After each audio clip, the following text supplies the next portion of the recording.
Olá pessoal, olha aqui, a gente tá nessa noite aqui no sítio, eu e minha esposa, né minha esposa? Sim.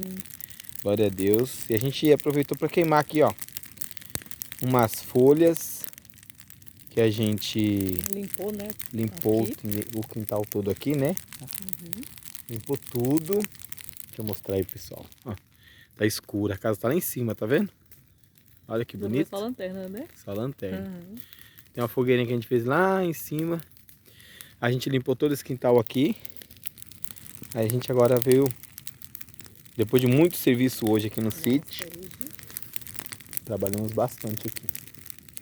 Aí agora a gente tá aqui, ó, curtindo essa fogueirinha e de olho no mato. Mas aonde tem fogueira assim, não Não, tô falando mesmo. problema de bicho não. Olha que delícia. Olha que maravilha de foguinho. Tô quentinho, nossa. Nossa, Olha que muito bom. maravilhoso, tá estrelado. É, não sei se dá pra ver a lua. Acho que dá, pelo menos com um pontinho. Olha lá, aquele pontinho lá em Isso. cima, ó. Lá é a lua, ó. Parece uma luz, é a lua. É a lua. Ai, que fogueirinha gostosa. Nossa. Quando eu assistir o vídeo em casa eu vou falar, essa fogueira agora. Uhum. Olha aí.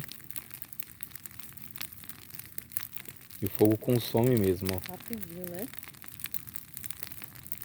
Ai, que É bom que maravilha. não faz muita fumaça, né, amor? É, e nada de fumaça, não tem muita fumaça não. Uhum. Ai, que gostoso.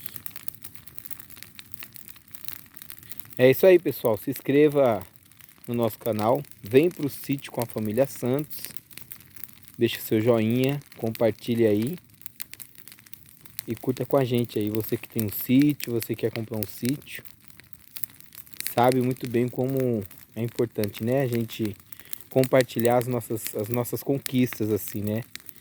No sítio. Tá bom, gente? Um abraço a todos vocês aí. Dá tchau, minha esposa. Tchau. Boa noite a todos. Boa noite a todos. E vou curtir o nosso foguinho aqui. Até mais.